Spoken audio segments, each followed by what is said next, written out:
मुआविन खुसूसी वज़ीर-ए-आज़म अता तारड़ इस वक्त मीडिया से गुफ्तगू कर रहे हैं। बिस्मिल्लाहिर्रहमानिर्रहीम। थोड़ा सा अगर करते करते साइड पे हो जाए,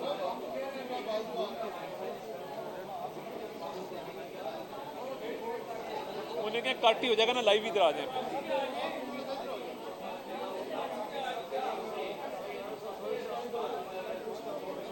इधर हो जाए जी। हाँ ठीक है जी। बिस्मिल्लाहिर्रहमानिर्रहीम। आज सर सुनो भी वो खड़ा है, बड़े 2-4 चैनल हैं सारे लाइव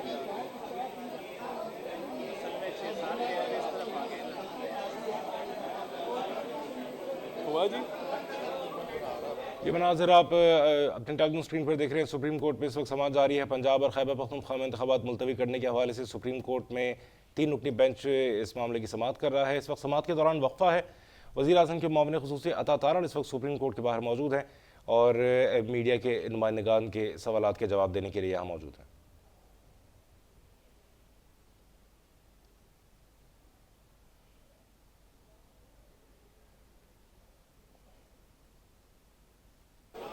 आप यहाँ मौजूद हैं। आज जब सुप्रीम कोर्ट में कार्रवाई का आगाज़ हुआ तो आज सुबह attorney general of Pakistan Mansoor Usman Awan साहब ने सुप्रीम कोर्ट के रूबरू एक तहरीरी एतराज़ात से भरी दरख्वास्त वो जमा कराई।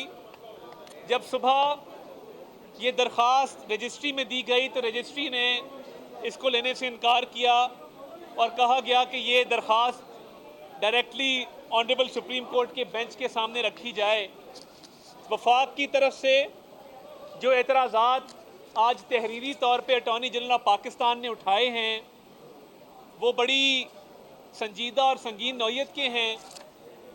इस दरख्वास्त में ये कहा गया है कि सुप्रीम कोर्ट का जो पहला बेंच था 7 रुकनी, जिसने सुओ मोटो केस में इलेक्शन कराने के ऑर्डर जारी किए थे, वो फैसला 4-3 से आ चुका है, जिसमें Justice Mansoor Ali Shah, Justice Jamal Khan Mandokhail, Justice Yahya Afridi और जस्टिस अथर मिनल्लाह इनके ऑर्डर्स ऑन रिकॉर्ड मौजूद हैं कि हम 4-3 से इन पिटिशंस को डिसमिस करते हैं और जुरिस्डिक्शन के हवाले से सुप्रीम कोर्ट इस केस को नहीं सुन सकती। ये केस वापस हाई कोर्ट में जाएगा और supreme court suo motu notice इस केस में नहीं ले सकती। जब 4-3 से सुओ मोटो केस मुस्तरद हो चुका तो फिर ये जो पिटिशन आई है अमल दरामद के लिए, इसकी गुंजाइश नहीं बनती। इसलिए ये बेंच जो केस सुन रहा है इसकी कानूनी हैसियत इसलिए नहीं है क्योंकि 4-3 के फैसले से पिछला केस जो है वो डिसाइड हो चुका है। इसलिए ये प्रोसीडिंग आगे नहीं चल सकती। ये पहली दरख्वास्त सुप्रीम कोर्ट के सामने तहरीरी तौर पे आज वफाकी हुकूमत ने करवाई है। 4-3 के साथ साथ ये कहा गया है कि इस केस में जब 7 रुकनी बेंच ने इस केस को टेकअप किया तो उससे पहले ये 9 रुकनी बेंच था और जस्टिस एजाजुल एहसन साहब ने रज़ाकाराना तौर पे केस सुनने से माजरत की थी। इसलिए उनको अब भी इस केस सुनने से माजरत कर लेनी चाहिए क्योंकि वो ऑलरेडी अपना एक माइंड डिस्क्लोज कर चुके थे पिछली दफ़ा जब गुलाम महमूद डोगर के केस में, CCPO लाहौर के केस में उन्होंने ये सुओ मोटो के लिए इलेक्शन वाला केस रेफ़र किया था। तो इसलिए जब रज़ाकाराना तौर पे वो पिछले केस में माजरत कर चुके तो इस केस से भी उनको माजरत करके बेंच से अलहदगी इख्तियार कर लेनी चाहिए। ये भी तहरीरी तौर पर दर्ज है 4-3 की मेजॉरिटी से जो मुस्तरद होने वाली बात, और उसके बाद एजाजुल एहसन साहब का इस बेंच से अलहदगी का मुतालबा भी इस दरख्वास्त के अंदर बाकायदा तौर पे आज तहरीरी तौर पे वफाकी हुकूमत ने करवाया है। तीसरी बात जो अहम बात है जो तहरीरी तौर पे वफाक ने एतराज़ जमा कराया है वो 29 मार्च का काजी फायजीसा साहब का ऑर्डर है। 29 मार्च का काजी फायजीसा साहब का ऑर्डर ये कहता है बड़े वाज़े तौर पे, बड़ी क्लियरली, कि सुप्रीम कोर्ट ने आर्टिकल 184(3) के तहत जो भी प्रोसीडिंग करनी है उसके रूल फ्रेम होने चाहिए, बेंचेस की तश्कील के हवाले से रूल फ्रेम होने चाहिए, सुओ मोटो कहाँ कब कैसे लिया जा सकता है उस पे रूल फ्रेम होने चाहिए। एक जुडिशल ऑर्डर 29 मार्च को काजी फायजीसा साहब का आ चुका, जो फील्ड में है, जो इस वक्त एक लीगल और वैलिड ऑर्डर है और वो फील्ड होल्ड करता है। मज़ीद तहरीरी तौर पे जो एतराज़ात जमा कराए गए उसमें ये भी बात दर्ज है कि ये अमर अफसोसनाक है कि काजी फायजीसा के जुडिशल ऑर्डर को एक इंतज़ामी ऑर्डर के तहत उसकी नफ़ी की गई, और ये रिवायत डलना कि एक इंतज़ामी ऑर्डर एक जुडिशल ऑर्डर को सुपरसीड करे या सेटिसाइड करे या उसकी नफ़ी करे, ये एक इंतहाई गलत रिवायत डल गई है जिसकी कानून के अंदर, आइन के अंदर कोई गुंजाइश नहीं है। और मुल्क का जुडिशल सिस्टम अगर ऐसा होना शुरू हो गया कि आप इंतज़ामी ऑर्डर्स के ज़रिए जुडिशल ऑर्डर्स को ओवर रूल करना शुरू हो गए, ये बड़ी अहम बात है कि अगर जुडिशल ऑर्डर्स को इंतज़ामी ऑर्डर्स के तहत ओवर रूल करना शुरू हो गए तो पूरे मुल्क का जो इंसाफ का और अदल का निज़ाम है वो बैठ जाएगा और एक एनार्की की सूरत हाल होगी। यानी ये ऐसी बात है कि खुदा ना खास्ता कल को वफाक जो है वो किसी जुडिशल ऑर्डर पे इंतज़ामी ऑर्डर पास करके उसको ओवर रूल कर दे। इसलिए जो रजिस्ट्रार का इंतज़ामी ऑर्डर है जिसने काजी फायजीसा के 29 मार्च के ऑर्डर को ओवर रूल किया, उसकी कानूनी आइनी कोई हैसियत नहीं है, रूल्स में कोई गुंजाइश नहीं है। और इस दरख्वास्त के अंदर ये बात दर्ज है कि वो ऑर्डर ब्लेटेंटली गलत था और उस ऑर्डर को रिकॉर्ड का हिस्सा ना बनाया जाए जो एडमिनिस्ट्रेटिव ऑर्डर है सर्कुलर के ज़रिए, और काजी फायजीसा के ऑर्डर के तहत ये कार्रवाई मज़ीद आगे नहीं चल सकती। ये बात भी तहरीरी तौर पर दर्ज है। इससे आगे चलिए, जो अगली बात है वो बड़ी अहम है जिसके अंदर अटॉर्नी जनरल ने वफाक की तरफ से ये सबमिशन की है कि क्योंकि ऑनरेबल 9 जज साहिबान इस मामले पे अपना कोई ना कोई जहन डिस्क्लोज कर चुके हैं, अपनी किसी ना किसी राय का इजहार कर चुके हैं, इसलिए चीफ जस्टिस साहब को और मुनीब अख्तर साहब को भी इस बेंच से अलहदगी इख्तियार कर लेनी चाहिए। मुनीब अख्तर साहब का पहले आ गया कि मुनीब अख्तर साहब एजाजुल एहसन साहब का पहले आ गया कि क्योंकि वो रिक्यूज़ पिछले केस में कर चुके थे, इस केस से अलहदगी इख्तियार करें।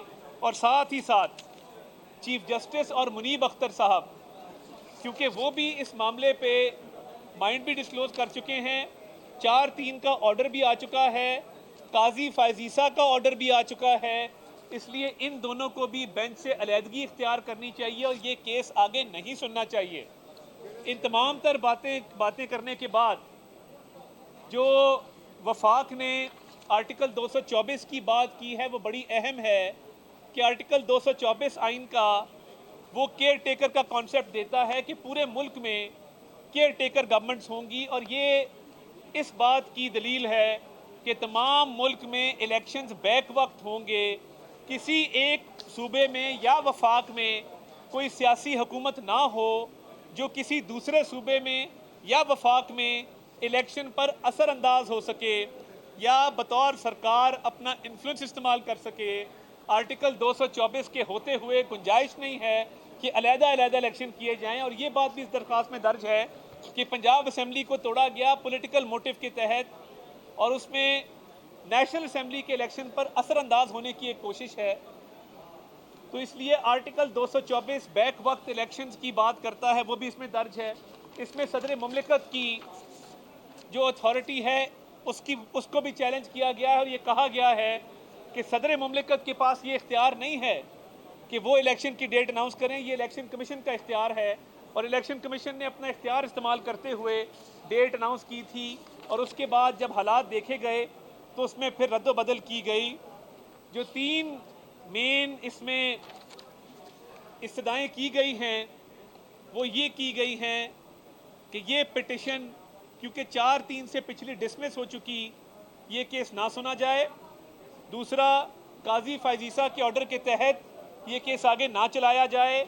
और तीसरा, क्योंकि तमाम जज साहिबान 9 जज साहिबान अपने राय का इजहार कर चुके, अपना जहन दे चुके, जो बाकी 6 जज साहिबान हैं सुप्रीम कोर्ट के जिन्होंने अभी तक इस मामले पे ना अपनी राय का इजहार किया है, ना इस मैटर को डिसाइड किया है, ना कोई जुडिशियल या एडमिनिस्ट्रेटिव ऑर्डर पास किया है, 6 रुकनी बेंच बाकी जज साहिबान का उन 9 को निकाल के वो तश्कील दिया जाए और जितने भी आइनी और कानूनी निकात हैं, जो 4/3 का डिसीजन है, जो काजी फायजीसा का ऑर्डर है, जो पार्लियामेंट में लेजिस्लेशन की गई है और जो जज साहिबान ने रिक्यूज़ किया है, तो जो 6 जज साहिबान हैं रिमेनिंग वो इस पर अपना माइंड डिस्क्लोज करें और वो इन पिटिशंस को सुने।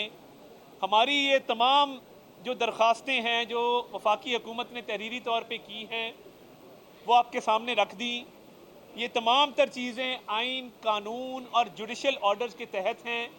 पार्लियामान एक सुप्रीम इदारा है जो एक लेजिस्लेशन आर्टिकल 184(3) के हवाले से कर चुका, सुओ मोटो के हवाले से कर चुका, बेंचेस की तश्कील के हवाले से कर चुका। वो सदर मुमलिकत के पास बेल पेंडिंग है, मगर सदर मुमलिकत उसको रिजेक्ट नहीं कर सकते। वो पार्लियामान में आएगा, जॉइंट सिटिंग से मंजूर होगा और उसके बाद फिर 3 सीनियर मोस्ट जजेस वो बेंचेस की तश्कील दिया करेंगे। अब मैं PDM और हुकूमती इत्तेहाद के मामले पर आता हूँ कि जो एलामिया जारी किया गया था, बहुत से दोस्त ये सवाल कर रहे हैं, उस एलामिया में ये दर्ज था कि हुकूमती इत्तेहाद की तमाम जमातें बेंच पर अदम एतमाद करती हैं। अब अदम एतमाद अदालत के अंदर होता है, बाहर नहीं होता। तो जो हमारे तहफ़्फ़ुज़ात हैं, जो हमारे ख़दशात हैं और जो कानूनी निकात हम उठाना चाहते हैं, वो हम अदम एतमाद का इजहार कोर्ट के सामने करेंगे। वकला वहाँ पर बहस करेंगे, बातचीत करेंगे और तमाम तर हमारी मारूज़ात वो हम कोर्ट के सामने रखेंगे, क्योंकि हमारे नज़दीक ये कोर्ट को बताना ज़रूरी है कि कानूनी तौर पे, आइनी तौर पे ये प्रोसीडिंग इल्लीगल है, ये नहीं चल सकती और इसको नहीं चलना चाहिए। इस पर फैसला आ चुका है 4/3 का, इस पे 29 मार्च का फैसला आ चुका है। अब देखते हैं कि बेंच हमारी ये जो तहरीरी एतराज़ात हैं वफाक की तरफ से, इन पे क्या फ़ैसला करता है। और हमने फ्री एंड फेयर इलेक्शन के हवाले से आर्टिकल 224 का भी हवाला दे दिया है। उम्मीद है कि इंसाफ के तकाजे पूरे किए जाएंगे और हमारे तहरीरी एतराज़ात को तफसील से सुना भी जाएगा, तहम्मुल से सुना जाएगा और इस पर कोई ना कोई फैसला सादर फरमाया जाएगा। अगर आपकी 4/3 वाली मंतक मान ली जाए तो ये फैसला 9 रुकनी बेंच के पास करने ना जाना चाहिए, फिर 9 रुकनी बेंच को फैसला करना चाहिए। इसमें जो 9 रुकनी बेंच था जिसने इनिशियल तौर पे समाअत की, 2 जज साहिबान ने बगैर कुछ कहे रज़ाकाराना तौर पे बेंच से अलहदगी इख्तियार की। 4 जज साहिबान ऑर्डर दे चुके इस पिटिशन के ख़िलाफ़, 3 दे चुके इसके हक़ में। हमारी इस्तदा ये है कि 9 जज साहिबान ऑलरेडी इस प्रोसेस का हिस्सा हैं। पीछे 6 जज साहिबान बचते हैं जिनको उन्हीं निकात के ऊपर कोई ना कोई फैसला अपना देना चाहिए। अच्छा सर, उस 9 रुकनी एक एक करके सर उस 9 रुकनी जो है वो अब मुंह मोड़ रहे हैं इलेक्शन की जाने, क्यों अवाम में जाए, अवाम आपको इलेक्शन में जाना चाहिए और जाएंगे।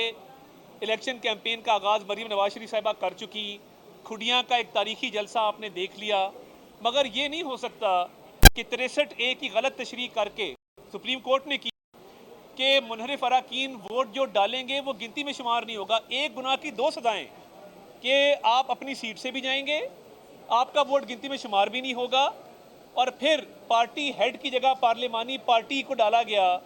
तो PTI की गवर्नमेंट तो पंजाब में 63A की गलत तशरीह से बनी, वरना हमारी हुकूमत होती। ये सारी स्कीम ऑफ थिंग्स ये ज़बरदस्ती है। ये एक कोशिश की जा रही है कि ज़बरदस्ती अपनी मर्ज़ी पे अपने टाइम पे इलेक्शन करवाए जाएं। हम इलेक्शन के लिए तैयार हैं, भरपूर सियासी एक्टिविटी कर रहे हैं, मगर IMF के जो मामलात हैं, सिक्योरिटी के जो मामलात हैं, उनको देखते हुए टाइम पे इलेक्शन होगा। उसकी डेट 8 अक्टूबर आ चुकी है। हमारे नज़दीक वो एक जायज़ तारीख है। जी अच्छा सर, आपने कहा कि 4/3 वाला फैसला होना चाहिए, तो उस 9 रुकनी बेंच ने आर्डर लिखा था कि नया बेंच तश्कील दिया जाए। तो क्या वो ऑर्डर नहीं मानते आप? देखिए बात ये है, जो नए बेंच की बात है तो मैं तो यही कह रहा हूँ कि 6 रुकनी बेंच बना दें। सर वो 6 रुकनी बेंच का ये होगा कि जो तनाज़ात खड़े हुए हैं और जिस तरीके से एक इख्तलाफ राय कोर्ट के अंदर पाई जाती है कि कोर्ट बुरी तरह तकसीम है, कोर्ट के अंदर तनाज़ा है। आज तक देखिए चीफ जस्टिस साहब ने फरमाया था कि मैं पीर वाले दिन नया सूरज तुलू होगा। फुल कोर्ट मीटिंग वीकेंड पे नहीं हो सकी, फुल कोर्ट मीटिंग होनी चाहिए थी, हर हाल में होनी चाहिए थी।